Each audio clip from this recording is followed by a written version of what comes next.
People call this different things: hyperarousal, fight or flight, survival mode, hypervigilance, but they all describe the same thing, which is that your nervous system is stuck in a state of high alertness, even when there's no good logical reason for it. You might feel wide awake and alert even when your body is completely exhausted. And the second that you close your eyes to sleep, your mind might start racing or your heart starts beating faster. This is actually one of the biggest reasons that my clients come to me for help with their sleep. So in this video, I'm going to show you 3 techniques that work with your nervous system to shift you out of hyperarousal so you can finally sleep great consistently. Technique number 1 is to reframe nighttime as rest time. Here's the first thing that you need to understand. Sleep doesn't like you to pay attention to it. That is why the harder you try to sleep, the harder it becomes. So you have to learn to stop trying altogether and only focus on what is in your control. And you know what is in your control? Resting. Resting is entirely in your control. I don't go to bed thinking, I better be asleep within 15 minutes. Not at all. I just go to bed because I'm tired and because my bed is comfortable and I enjoy relaxing there. That is the only thing that is on my mind. My only objective is to relax and decompress. What makes hyperarousal worse is when you're lying in bed thinking, I have to sleep, or you start counting how many hours are left until your alarm is going to go off. Your nervous system interprets that pressure as danger. And if your brain interprets danger, it's just not going to let you sleep. So the first technique is to completely shift how you think about nighttime. Nighttime isn't for sleeping, it's for resting. It's quiet time to reconnect with yourself, to just exist without having to do or accomplish anything. And here is the key shift that if you can really internalize this, it's going to change the game for you, which is it's not a big deal if you're awake at night. Even if you're not asleep, you're still recharging your energy. Your body is still getting rest. Once you make peace with being awake at night, ironically, you will start sleeping more. So instead of lying in bed thinking, I have to fall asleep fast, instead say something like this: I'm just going to rest. That's all. I'm happy that I get to just chill here. Finally, I get a break from my busy day. Even if I'm not asleep, I'm still recharging. This shift in mindset deactivates the fight or flight response. When you remove the pressure, you stop perpetuating the stress response. And when there's no stress response, your cortisol drops and then you sleep. It happens naturally. So how you need to approach your sleep is extremely counterintuitive. You almost have to do the opposite of what you would normally think to do in every single scenario. And through working with so many clients through my sleep success course, I've noticed that there are 3 big mistakes people make that really sabotage their sleep. And I walk you through all of those inside my free masterclass. So go make sure you watch that if you haven't seen it yet. The link is in the description. Now, technique number 2 is to slow down during your day. Here's what most people don't realize. The hyperarousal you experience at night doesn't just start at night. It's been showing up in subtle ways throughout your entire day. And here's where it comes from. Modern society has basically programmed most of us to be hypervigilant and always in motion, always doing things. Productivity has become our number 1 value, which is exhausting, right? For many of us, it's gotten to the point where sitting still and simply existing feels foreign and unfamiliar. But to sleep, that's exactly what needs to happen. So you need to be able to do nothing. Do nothing. I used to be extremely type A. I used to be very high functioning anxiety, always on the brink of burnout. And I would be pushing myself to be productive until my body would crash. And then I would have a mental breakdown or an existential crisis. Literally, that was the cycle that I would live over and over and over again on repeat. That is not a sustainable or enjoyable way to live your life. So if your nervous system has been in high alert mode all day long, rushing from task to task, multitasking, not taking breaks, of course, it's going to stay in that state at night. So here's how this usually shows up in the day so that you can kind of catch yourself and know what to look for. Usually, you can't sit still without feeling guilty. You're always thinking about the next thing that's on your to-do list. You feel like you should be doing something productive pretty much every single hour of the day. Even when you take a break, you're still mentally planning or problem solving the things that are left to get done. Maybe you eat lunch while working, or you eat lunch while scrolling on your phone, and which just keeps your nervous system stimulated.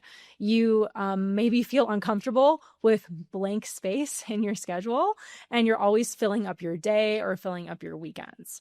So if you just listened to all of that and thought, okay, she's literally describing my entire life, drop a comment. Yeah, drop a comment and let me know which one of those hit the hardest for you, so you have the awareness. All of this is, it just takes the awareness to start shifting it. We all fall into these patterns once in a while, and it's okay, but having the awareness is key to shifting it. Your brain has been trained that being productive, it means you're safe, and that doing nothing is unsafe. So you have to start retraining this during the day and not just at night. So a really easy way to start doing this is to create intentional blank space in your calendar. Schedule time in your day where you do absolutely nothing productive. You just exist. You sit outside with a book, you go on a walk, you let your mind wander without stimulation from technology. Another way to do this is to slow down your movements. Notice when you're rushing. Consciously move slower, walk slower, eat slower, do one thing at a time instead of multitasking. Rushing doesn't actually make you go faster. I mean, think of a time when you were rushing to get out the door because you were late and you ended up just dropping stuff, or you ended up forgetting something. Rushing is actually slower. Another thing you can do is to practice doing nothing. Most people have forgotten how to just exist without a task, without entertainment. Sit for 5 minutes and do nothing. Stare off into space. No phone, no book, no agenda. Just breathe and be present.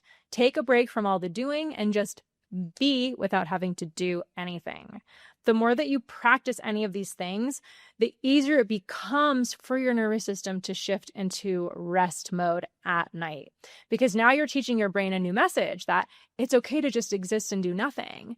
And when your brain finally believes that, the hyperarousal response starts to become less and less common. It quiets down, it dissolves, both during the day and at night.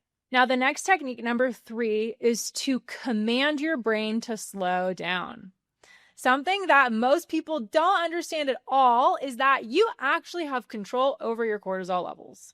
I didn't know this until I figured it out, and it is so, so true in my own experience. You have control over whether your nervous system stays in fight or flight or shifts into rest and relaxation. People think that hyperarousal is something that just happens to them. And when you're living on autopilot and letting your survival brain run the show, it does happen to you. And it becomes a habitual program that your brain keeps doing over and over again. I lived that way for years. At night, I would lie there, my heart would be racing, my mind would be racing. I would be feeling completely at the mercy of my nervous system. And it was like my brain was out of control, and it was this thing that I had no say over. But here's what I know now, and I'm so excited for you, Holy. This is like the biggest thing that changed my life because I've experienced it. And this not only transformed my sleep, it transformed my sleep in a huge way because now I sleep great. But it also transformed how I experience my life every single day. You can literally command your brain to slow down. You can intentionally shift your brainwaves on purpose. And once you know how to do that, not only will you be able to shift out of hyperarousal faster if it kicks in, but over time you will become less triggerable and it will stop happening so often. Most people go from rushing through their day to then staring at a screen scrolling, and then they get into bed hoping to fall asleep fast, but then you end up getting frustrated because your mind is still buzzing or you feel wired or restless. Your brain can't go from being alert and overstimulated to relax and asleep so quickly. It doesn't happen like that. So there is no instant off switch. So instead, I want you to think of your brain like a dimmer switch where you have to gradually turn down the brightness, and then that is where sleep can happen. Your brain just needs a transition phase. And this transition phase is entirely in your control. The easiest, most practical way to do this is to use the last 1 to 2 hours of your evening to intentionally slow down your brainwaves. So you do this very simply by journaling, by reading, by just chilling, listen to music, doing a guided meditation, maybe sitting in bed, listening to a podcast or an audiobook. The key is that you're taking control and you're not being influenced by external forces. So think of this as any time that you sit with yourself and you get quiet. There's less things happening. Your brain is going to shift and slow down. And that is you actively taking command of your brain. You're not just waiting for your brain to calm down on its own. You're actively shifting it into a relaxed state before you close your eyes to sleep. I actually created an entire video on how to wind down in a very, very easy way because people really overcomplicate it. This is the perfect one to watch next if you want to take control of your brain and your evenings in a super simple way. So you can watch it right here.